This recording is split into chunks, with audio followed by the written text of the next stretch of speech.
నమస్తే, welcome to fire media. నేను మీ వివేక్. ఇవాళ guest and dynamic leader Congress party Oruganti Ramesh అన్న గారు ఉన్నారు. వెల్కమ్ చేద్దాం. నమస్తే. నమస్తే. ఒకసారి మీ నేపథ్యం చెప్పండి. అందరు నమస్కారము. నా పేరు ఓరుగంటి రమేష్. మేము చెట్టాంపల్లి రామ్నగర్ కాలనీలో నివసిస్తున్నాము. మేము 5 అన్నదమ్ములము, ఒక చెల్లెలు. అలాగే మా కుటుంబం కూడా అంతే ఇక్కడనే షాద్నగర్లో చెట్టాంపల్లి ఏరియాలో నివసిస్తున్నాము. మా నైపేద జీవితం అంటే మాకు ఇంతకుముందు మా తల్లిదండ్రులు కానీ మా తాతలు ముత్తాతలు కానీ ఎవరు కూడా రాజకీయ జీవితంలో లేరు. మేము కేవలం వీర్లపల్లి శంకరన్న ఆదేశాల మేరకు మాత్రమే ఈ రాజకీయంలో తిరుగుతున్నాము. అలాగే లోకల్ లీడర్ అయిన ప్రజానాయకుడు చేగూరి రాజేందర్ రెడ్డి గారి ఎమ్మటే మేము ఈ యొక్క రాజకీయాలు ఉంటున్నాము. ఇక్కడ అంతా ఆల్మోస్ట్ అందరు మేము సబ్బుల వ్యాపారం చేస్తాము. మా కులం మందుల కులం BCA మాది. అయితే చాలా మటుకు మాత్రం షాద్నారు ప్రాంతంలో చాలా మంది మేము సబ్బుల వ్యాపారం చేస్తే సబ్బులు అమ్ముతాం కాబట్టి చాలా మంది సబ్బులు అమ్మే వాళ్ళనే గుర్తిస్తారు. ఇది అయితే నేను ప్రస్తుతము తెలంగాణ రాష్ట్ర మందుల కుల వర్కింగ్ ప్రెసిడెంట్ గా పనిచేస్తున్నాను. అలాగే సంచార జాతుల రంగారెడ్డి జిల్లా అధ్యక్షునిగా పనిచేస్తున్నాను. ఈ సంచార జాతులు అనేది 36 కులాలు ఉన్నాయి. అందరు BCAలో ఉంటారు. 36 కులాలు కూడా. ఆ 36 కులాలకు రంగారెడ్డి జిల్లా అధ్యక్షునిగా పనిచేస్తున్నాను. అలాగే కాంగ్రెస్ పార్టీలో చురుకైన పాత్ర పోషిస్తూ మన శాసనసభ్యులైన శ్రీ వీర్లపల్లి శంకరన్న గారి ఎమ్మటి కూడా చాలా మటుకు మేము కలిసి తిరుగుతున్నాము. అలాగే ఇక్కడి లోకల్ లీడర్ అయిన మన ప్రజానాయకుడు చేగూరి రాజేందర్ రెడ్డి నాయకత్వంలో కూడా మేము కలిసిమెలిసి అందరితో పనిచేస్తున్నాము. అదేవిధంగా చూస్తే ఇక్కడ దరిదాపుగా ఈ 4th వార్డులో మేము నివసిస్తున్నాము. 4th వార్డులో జనరల్ సెక్రటరీగా Congress party 4th ward general సెక్రటరీగా పనిచేస్తున్నాను. మామూలుగా తెలంగాణ ఉద్యమం సమయంలో కూడా మనము రాజకీయాల్లో చురుకుగా ఉన్నాము. అప్పట్లో మేము ఎక్కువ శాతం షాద్నగర్లో ఉండకపోతుండేవి. బయట వ్యాపార నిమిత్తం ఆయా జిల్లాలు ఆయా రాష్ట్రాల్లో వ్యాపారం తిరుగుతున్నాము. అయితే తెలంగాణ ఉద్యమ సమయంలో కూడా మేము చాలా చేదు అనుభవాలు ఎదురైనాయి. మేము వ్యాపార నిమిత్తం ఆంధ్ర ప్రాంతానికి వెళ్తే ఆంధ్ర ప్రాంతంలో ఉన్న ప్రజలు మమ్మల్ని ఎంతో ఇబ్బంది పెట్టిండ్రు. ఎందుకు మీరు ప్రత్యేకమైన తెలంగాణ కోరుకుంటుండ్రు, మీరు ఇక్కడ రావడం ఏంది, మీ తెలంగాణలో బతకాలే కదా, మా ఆంధ్ర సైడ్ రావడం ఎందుకు అని చాలా ఇబ్బందులు మనకు గురి చేశారు. అలాంటి పరిణామాలు చాలా చోటు చేసుకున్నాయి మా జీవితంలో. అప్పటి నుంచి మేము తెలంగాణ ఉద్యమంలో చాలా సందర్భాల్లో చాలా ఎన్నో ఇబ్బందులు కూడా ఎదుర్కొన్నాం మేము. అయినా ఇవాల్టి 4 కోట్ల మంది జనాభా తెలంగాణ ప్రజలు ఆక్షేపించారు కాబట్టి తెలంగాణ అందరి సమక్షంలో ఉద్యమకారులు కానీ, తర్వాత టీచర్స్ కానీ, కొంతమంది ఉద్యోగస్తులు కానీ, అలాగే తెలంగాణ పౌరులు అందరు కలిసి కూడా తెలంగాణను సాధించారు. BRS పార్టీ నుంచి BSP పార్టీలోకి వచ్చారు. BSP నుంచి కాంగ్రెస్లోకి వచ్చారు. కాంగ్రెస్ పార్టీలోకి వచ్చారు. ఓన్లీ సొంత లాభం కోసమే ఈ రమేష్ అన్న పార్టీలు మారడం జరిగింది అంటే ఏం చెప్తారు? సొంత లాభం కోసమో స్వభావం కోసమో తర్వాత కాంగ్రెస్ పార్టీ కోసమో నేను పార్టీలు మారలే, పార్టీలు చేయలే. ఇంత ముందుకు మేము తెలంగాణ ఉద్యమంలో కూడా ఉన్నాము. తర్వాత TRS పార్టీలో కూడా KCR నాయకత్వంలో పనిచేసినాము. అప్పుడు గిట ఈ యొక్క షాద్నగర్ నిజంలో అంజయ్య యాదవ్ గారిని గెలిపించాలి TRS పార్టీ నుంచి అని చాలా ప్రయత్నాలు చేసినాము. అప్పుడు గెలిచింది కూడా ఆల్రెడీ. అయితే తర్వాత ఈ యొక్క మన వీర్లపల్లి శంకరన్న పరిచయం అవ్వడము, ఆయన అదే పార్టీలో TRSలో ఉండడము, ఆయన కూడా అప్పట్లో నాకు కూడా టికెట్ కావాలి, షాద్నగర్ టికెట్ కావాలని అడగడము, అడిగిన తర్వాత ఆ టికెట్ మళ్ళీ అంజయ్ యాదవ్ గీయడం ద్వారా ఆ యొక్క శంకరన్తో పాటుగా మేమందరం కూడా బయటికి రావడం జరిగింది. ఓన్లీ పార్టీ కోసం కాదు, ఒక వ్యక్తి కోసం మాత్రమే, నమ్మిన సిద్ధాంతాల కోసము, శంకరన్న కోసం మాత్రమే బయటకు వచ్చినాం TRS నుంచి. ఈ యొక్క శంకరన్న పరిచయం గిట్ట మనకు దేవగిరి రామకృష్ణ, నందారం అశోక్ వాళ్ళే మనకు శంకరన్న పరిచయం చేశారు. అయితే శంకరన్న ఒక పార్టీ సిద్ధాంతాలు నమ్మి పార్టీ కోసం కాకుండా అన్ని పార్టీలు కలుపుకొని పనిచేసే వ్యక్తి. ఏ పార్టీలో వచ్చే వ్యక్తినా ఆయన ఇప్పుడు కూడా గౌరవిస్తాడు.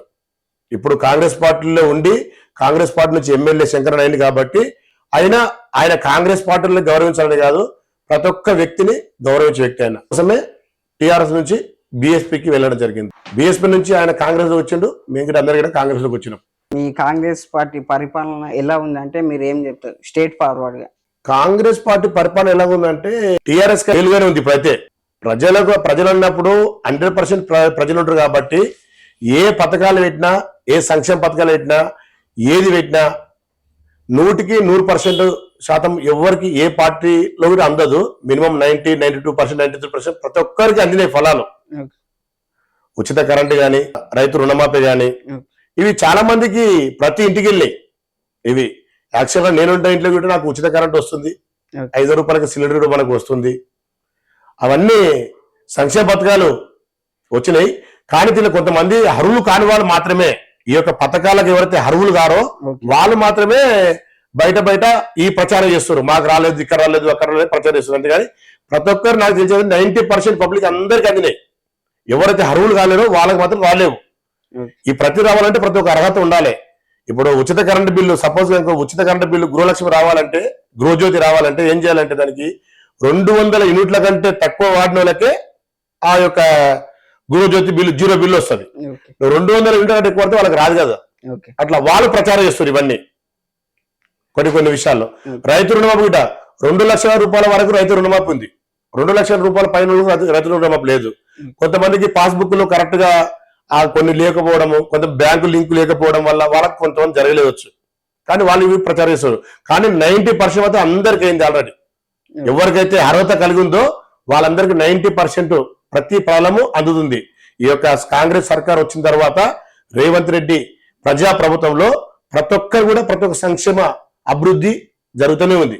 ప్రతి ఒక్క గ్రామంలో కూడా ఎక్కడ వెళ్ళినా కాంగ్రెస్ పార్టీ ప్రజాపాలన చాలా మంచిగా ఉంది అంటూ నేనేమంటున్నా అంటే ఈ హైడ్రా తెచ్చి పేద ప్రజలను ఆగం చేయడం, నిరుద్యోగులకు ఉద్యోగాలు ఇస్తామని మోసం చేయడం కానీ, ఈ వృద్ధులకు పింఛన్లు పెంచుతామని పెంచకపోవడం కానీ, ఇదేనా కాంగ్రెస్ పార్టీ పరిపాలన అని వేరే వాళ్ళు అంటారు.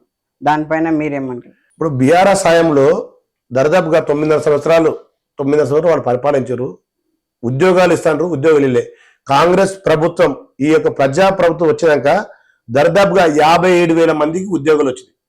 ఈ యొక్క 18 నెలల టైంలో, 17 నెలల టైంలో 57,000 మందికి ఉద్యోగాలు వచ్చినాయి. ఇక పింఛన్లు అంటవా, పింఛన్లు హామీ ఇచ్చారు. ఇప్పుడు ఆల్రెడీ ఆల్మోస్ట్ ఈ 2-3 నెలల్లో పింఛన్లు పెరుగుతాయి. ఇప్పుడు ఉన్న పింఛన్లు అయితే యథావిధిగా ప్రతి నెల టైం టు టైం ఇస్తారు పింఛన్లు ఇప్పటి వరకు. ఇప్పుడు యాక్చువల్గా ఇప్పుడు వచ్చే నెలలో అతనిలో పింఛన్లు ప్రతి ఒక్కరికి, వృద్ధులకు కానీ, వికలాంగులకు కానీ, వితంతులకు కానీ ప్రతి ఒక్కరికి పింఛన్లు ఖచ్చితంగా పెంచుతారు. వచ్చే నెలలో కూడా ఈ దొడ్డు బియ్యం బంద్ చేసే రేషన్లో సన్న బియ్యం ఇప్పుడు ఇస్తారు. వచ్చే నెల నుంచి సన్న బియ్య పథకం అమలు చేసారు, సన్న బియ్యం వస్తుంది.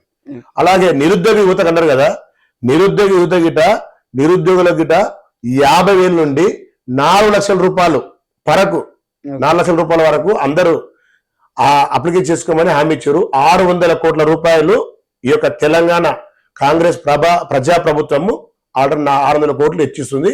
దానికోసము ఎవరైతే అర్హులైనో వాళ్ళందరూ ఖచ్చితంగా వస్తాయి. చేతి వృత్తులు కానీ, తర్వాత చిన్న చిన్న కంపెనీలు కానీ ఎవరు పెట్టుకున్నా గిట 50,000 నుంచి 4 లక్షల రూపాయల వరకు ప్రతి ఒక్కరికి వస్తాయి. అది మనం సద్వినియోగం చేసుకోవాలి. ఎవరు తెచ్చి మన ఇంటికి తెచ్చి ఇయ్యరు. మనం పోవాలి, ఆన్లైన్ అప్లికేషన్ పెట్టుకోవాలి. మన ఏవైతే మన అర్హత కలిగి ఉన్నాయో ప్రతి ఒక్కటి అక్కడ సమర్పిస్తేనే నీకు అకౌంట్లో పడతాయి అమౌంట్. కానీ నువ్వు ఇంట్లో కూర్చొని నా కాంగ్రెస్ ప్రభుత్వం ఏం చేయలేదు, నా కాంగ్రెస్ ప్రభుత్వం ఏం చేయాలంటే నీకు ఏది రాదు. నువ్వు ఇట్లా తిరగాలి. తిరిగి ప్రతి ఆఫీస్కి పోయి నువ్వు ఆ ఇన్కమ్ కానీ, తర్వాత దానికి సంబంధించిన ఇంకా ఏ విషయాలు కానీ, క్యాస్ట్ కానీ ఇవన్నీ తీసుకొని అప్లికేషన్ పెట్టుకోవాలి. అప్పుడు నిరుద్యోగం వస్తుంది. ప్రతి ఒక్కరికి ఇప్పుడు ఆల్రెడీ ఇంకా ఈ జాబ్ క్యాలెండర్ ఇచ్చారు కదా, ఈ సంవత్సరంలో చాలా జాబులు ఉన్నాయి. ఖచ్చితంగా ప్రతి ఒక్కరికి జాబులు వస్తాయి, రావాలని సమస్య లేదు. ప్రతి ఒక్కరికి జాబులు వస్తాయి. దానికోసం మనము కొంచెం కష్టపడి చదువుకోవాలి, బాగా మంచి ఎగ్జామ్ రాస్తే మంచి పరీక్షలో పాస్ అయితే ప్రతి ఒక్కరికి జాబ్ వస్తుంది. ప్రజాప్రభుత్వంలో అందరు ఖచ్చితంగా ప్రతి ఒక్కరు న్యాయం జరుగుతుంది. న్యాయం జరగకుండా ఏముండదు. ఈ షాద్నా ఆధ్వర్యంలో కానీ, వీర్లపల్లి శంకర ఆధ్వర్యంలో మరియు రేవంత్ రెడ్డి సర్కారులో కూడా ప్రతి ఒక్కరికి జాబులు వస్తాయి. 100% పక్కా. హైడ్రా తెచ్చి పేద ప్రజలను చాలా ఇబ్బంది పెట్టిర్రు అంటని అంటారు కదా. హైడ్రా అంటే అంత ముందుకు జరిగిన ఏదైతే చెరువుల్లో, నాలల్లో కొంచెం మామూలుగా వాళ్ళకి తెలియని రీతిలో కొన్ని పనులు చేసారు. చెరువులు కబ్జా చేసి కొంచెం ప్లాట్లు వేసి అవి చేసారు. కాబట్టి ఆ నీళ్లు ఎక్కడ వెళ్ళిపోకుండా ఈ యొక్క నాళం ఏవైతే ఉందో వాటర్ వెళ్ళే సోర్స్ ఏది ఉందో దాన్ని కబ్జా చేసి అక్కడ ఇల్లు కట్టడం వల్ల అది చేయడం వల్ల ఇబ్బంది ఉంది కాబట్టి అవన్నీ అడ్డు తొలగిస్తారు.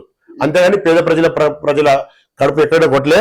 ఒకవేళ పేద ప్రజల ఇల్లు పోయిందని తెలిసిన మరుక్షణమే వాళ్ళకు ఒక నిజమైన సొంత ఇల్లు ఇచ్చారు. అక్కడ డబుల్ బెడ్రూమ్ కానీ ఇందిరా ఇల్లు కానీ ప్రతి ఒక్కరికి ఇచ్చారు ఇప్పటి వరకు. మీ నియోజకవర్గంలో మీ ఎమ్మెల్యే గారు విల్రపల్లి శంకర్ అన్న గారు ప్రజలకు అందుబాటులో ఉండారంట కదా? అది ఉత్తి ఊహగానం అంతే.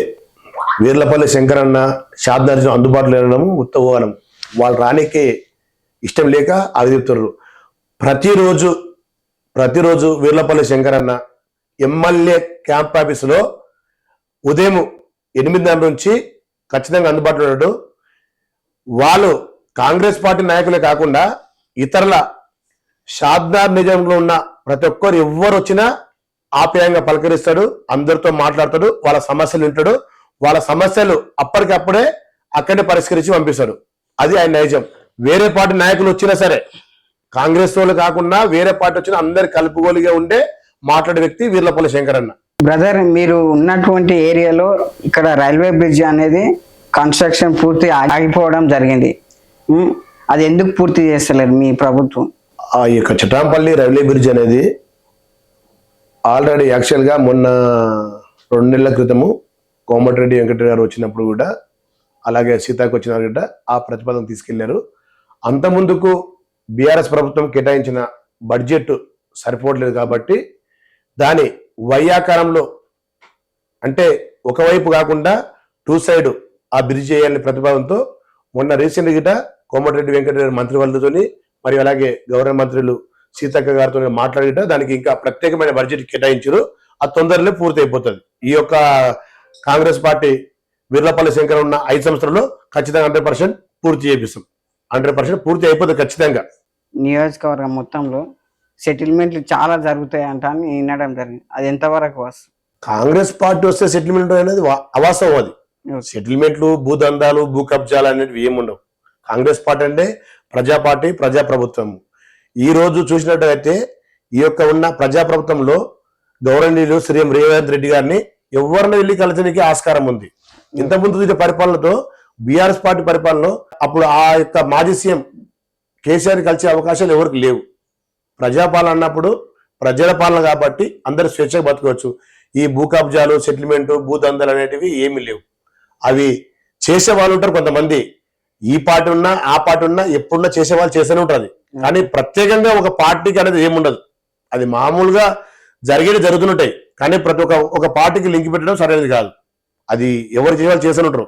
అది ఏ పార్టీలో చేసినా చేస్తారు. కానీ ప్రత్యక్షంగా కాంగ్రెస్ పార్టీలు ఉంటే చేస్తారనేది అది అవాస్తవం. ఇది ప్రజాప్రభుత్వము. ప్రతి ఎమ్మెల్యేలు కానీ, ప్రతి నియోజకవర్గ సభ్యులు కానీ ఎవరైనా ప్రతి ఒక్కరు స్వేచ్ఛకెళ్ళి కలిసే హక్కు ఈ యొక్క కాంగ్రెస్ ప్రభుత్వంలో ప్రతి ఒక్కరికి ఉంది. రాబోయే ఎలక్షన్ లో నెక్స్ట్ కౌన్సిలర్ గా పోటీ చేస్తా అంటారు. అది చేస్తా ఇది చేస్తా అంటాను అంటారు. ఇది మీరు ఏది పడితే అది అవ్వడానికి ఇది సినిమా కాదు కదా, రాజకీయం కదా. ఇది రాజకీయమే, కరెక్ట్ 100%. కానీ ప్రతి ఒక్కరు గోల్ ఉంటుంది కదా. మేము ఇది చేయాలి, దీన్ని రీచ్ కావాలని ప్రతి ఒక్కరు గోల్ ఉంటుంది.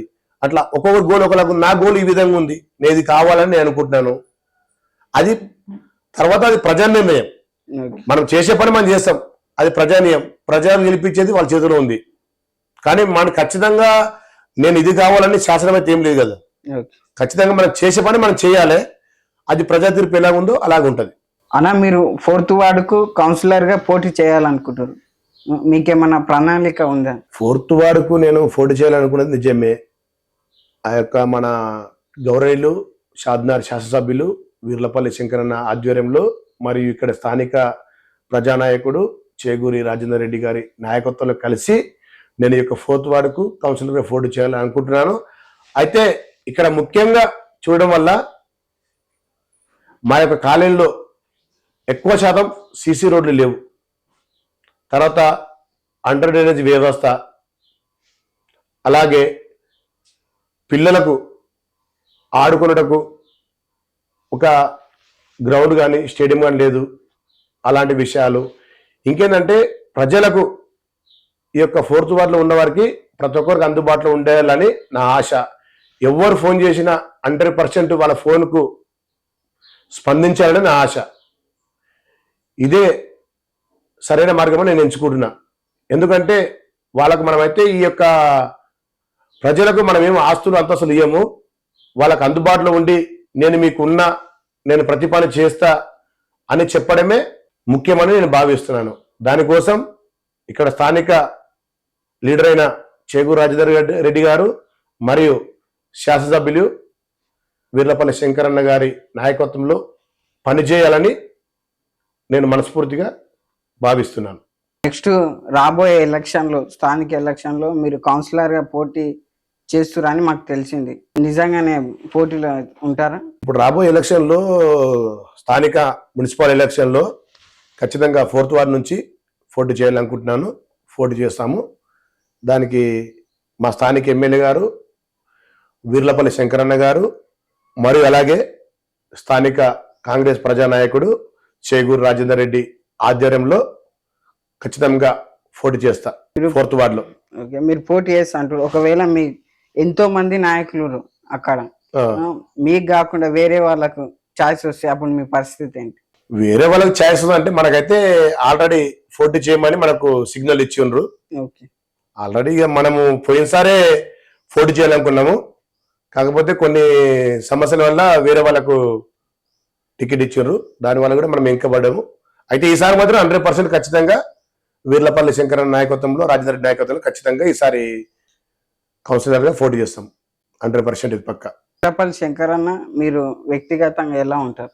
నేను వ్యక్తిగతంగా ఎట్లా ఉంటామంటే మామూలు క్యాజువల్ గా, అంటే నేను వ్యక్తిగతంగా ఆయనతో మంచిగా ఉండడం తర్వాత విషయం. కానీ వీర్లపల్లి శంకరన్న వ్యక్తిగా ఎలాంటిదంటే ప్రతి ఒక్కరు ఎవరు వచ్చినా, నాలాంటి వాడు చిన్న కార్యకర్త వచ్చినా, పెద్ద కార్యకర్త వచ్చినా, ఎవరు వచ్చినా అందరినీ ఒక ప్రేమతో చూస్తాడు.